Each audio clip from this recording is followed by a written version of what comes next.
Alright guys, now you might be wondering, why did the S&P 500 go red today? I woke up, my portfolio was red, the market just started dumping. What was the big news? There was not really big news. The 0.5 basis point rate hike, in my opinion, was kind of being priced in. It was priced in, but that wasn't the problem, right? That's a good sign. It's a good sign that we didn't see 0.75 or even more than that. However, yesterday, I'm going to reiterate it for you, the Federal Reserve is not going to slow down on hiking rates. We have a longer time frame now throughout 2023 for this to continue to happen, so people aren't ready to load back up into the overall market. But in my opinion, it's not only that, it's institutions not getting ready. But we have a lot to talk about in this video, a lot of SEC proposals to touch on, some banks, some crypto, AMC numbers, and finally some charts, and we really have some interesting stuff that I found. So since I did the research for you guys, all I ask in return is for you to hit that subscribe button, get us to 8,000 subscribers, and drop a positive comment down below. Let's get into the video.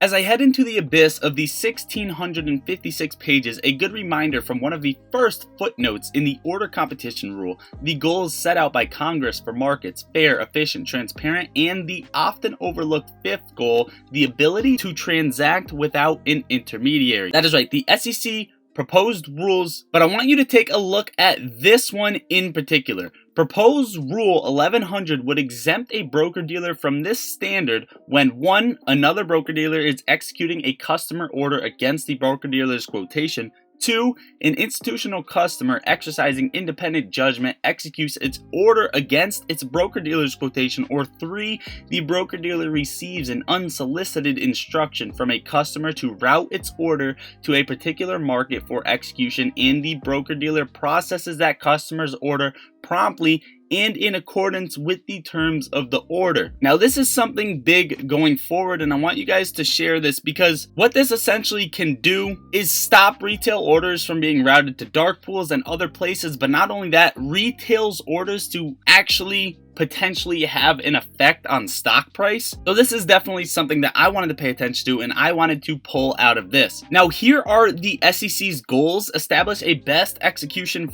standard for broker-dealers, government securities brokers, government securities dealers, and municipal securities dealers. Require broker-dealers to establish, maintain, and enforce written policies and procedures reasonably designed to comply with the best execution standard. Require more robust policies and procedures for broker-dealers to engage in certain conflicted transactions for or with a retail customer. Require broker-dealers to review the execution quality of their customer's transaction at least quarterly. Exempt broker-dealers that qualify as introducing brokers from certain requirements if they establish, maintain, and enforce specified policies and procedures, and require broker-dealers to review their best execution policies and procedures at least annually and present a report detailing the result of such review to the boards of directors or equivalent governing bodies. So pretty much the SEC is looking for disclosure of order execution information and best execution quality for retail. However, until this is implemented, keep your fingers crossed because the dates comments should be received on or before March 31st of 2023.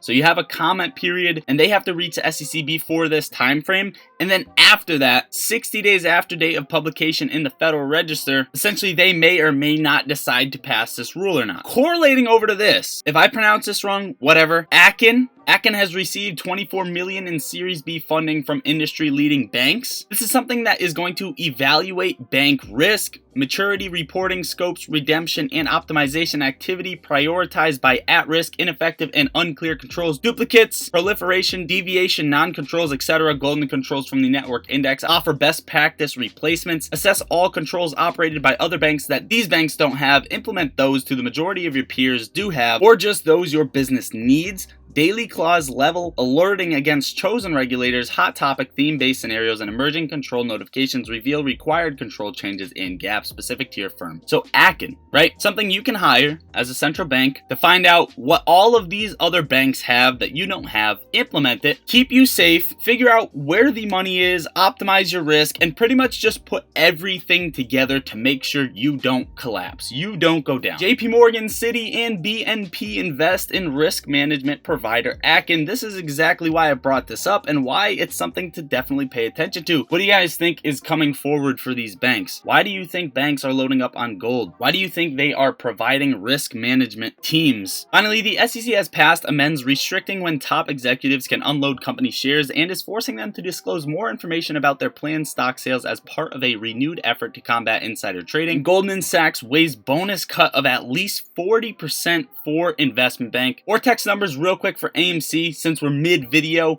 18.71% short interest free float, 22% cost to borrow. As for APE, 6.64% short interest with a 7.39% cost to borrow. Finally, more tokens were just created, except this time for APE. You can see it right here. Shout out to RatToy on Twitter for exposing this. Again, the tokenized stock has to stop and it has to be shared everywhere. If you have Twitter, go retweet what is pinned to my profile. Guys, before we get into the charts and before we get into the rest of the DD that we have, a quick sponsor for today's video, and that is Moomoo. Moomoo is a commission-free trading platform like Webull or Robinhood. However, they don't charge you for level 2 order book data, so you can see where whales are loading up and dropping off for free. You can also trade options, go long, go short, have access to other exchanges, crypto, have a customizable earnings calendar, and more. But besides all of those benefits, if you use my link pinned in the description or in the top of comments to sign up and download the app, after you create an account and deposit even $1, you're going to get up to 20 free stocks and a chance to win $60,000 plus one spin on a special wheel. So make sure you guys go do that. You have up until Christmas time to go do that. This is the best promotion I've seen them do so far. Again, that will be in the comments or under the video in the description. So US Senate votes to ban TikTok on all government issued devices. And finally, touching on some stocks real quick, is there some covering happening? DPLS and MULN both running hard. So first of all, Mullen receives purchase order from Randy Automotive Group for 6,000 Class 1 EV cargo vans. This is great news for Mullen. Mullen was up a lot on the day. However, what about that other stock, DPLS? I took a look at this, and this literally plays out similar to AMC's chart. A little bit too similar, so I'm going to bring this chart in and have it overlaid on AMC. Now, you really can't make this shit up at all. I'm literally not making it up. You see it right here. It trades very similar to AMC, and either this runs first and then AMC runs, or AMC runs and then this runs. This doesn't have to happen. However, keep in mind DPLS was up at least over 80% today, and you could see a pop coming forward with AMC, but don't count on it. I just wanted to point that out for you guys. Now, yes, if you've been keeping up with the channel, you might be saying, lottery stocks, where did all your cycles go? Where did your disgusting, ugly chart go? Where you would always create your predictions on. Yes, guys, earlier I deleted all my drawings and I kind of wanted to simplify things because sometimes you have to clear your head. I wanted to draw some basic trend lines, figure out what's happening, and right now, I found something very interesting with the chart that lines up way too perfectly with how AMC is trading right now. I'm not really on the verge of exposing it yet to you guys, but basically I took the bars pattern from each end of these pennants and I flipped it, and every single time this matched this, this matched this, this matched this, and the latest one, this is essentially what you would see drawn out, but ultimately I am still in the works on this. Overall, guys, the market just started to bleed. The SPY down 2.53% as we speak. Overlaid over 2008, this is exactly where 2008 found its low. It would just start dropping and dropping and dropping until it found its low. I'm not necessarily saying this is going to happen, but we did break out of these trend lines, so now it's just looking, figure out what levels you're going to catch at. The first one I'm looking at is 383, so keep that level in mind, guys. But overall, hopefully you enjoyed the video or found value out of the video. I know this one's going up a little bit earlier today, but I do have some stuff to do. Make sure to have post notifications on in case I do upload again today. Share the video, hit the like, get your free stocks. Love you all. Lottery Stocks out.